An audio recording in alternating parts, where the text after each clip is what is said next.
یہ یاد رکھیے گا، میاں بیوی کے درمیان جدائی ڈلوانا، ازواج کے درمیان جھگڑا اور تفرقہ ڈلوانا، یہ رحمان کا ناپسندیدہ ترین اور شیطان کا سب سے زیادہ پسندیدہ عمل۔ مسلم کی وہ حدیث آتی ہے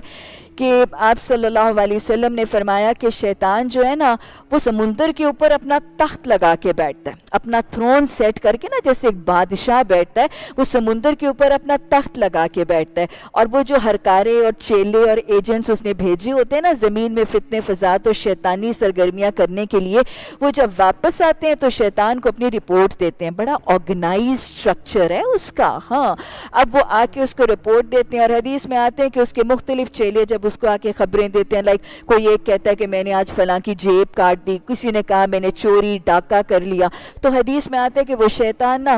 اپنا سر ہلاتا رہتا ہے اور نفی میں کہتا رہتا ہے کہ تم نے کوئی بڑا کام نہیں کیا، یہاں تک کہ اس کا ایک چیلا آتا ہے اور اس کو خبر دیتا ہے کہ آج میں نے میاں بیوی کے درمیان، ازواج کے درمیان جدائی ڈال دی۔ تو حدیث میں آتا ہے کہ پھر شیطان اٹھتا ہے، اس کو گلے سے لگاتا ہے اور کہتا ہے تو نے بڑا کام کر دیا۔ یہ رحمان کا ناپسندیدہ ترین کام اور شیطان کا پسندیدہ عمل ہے۔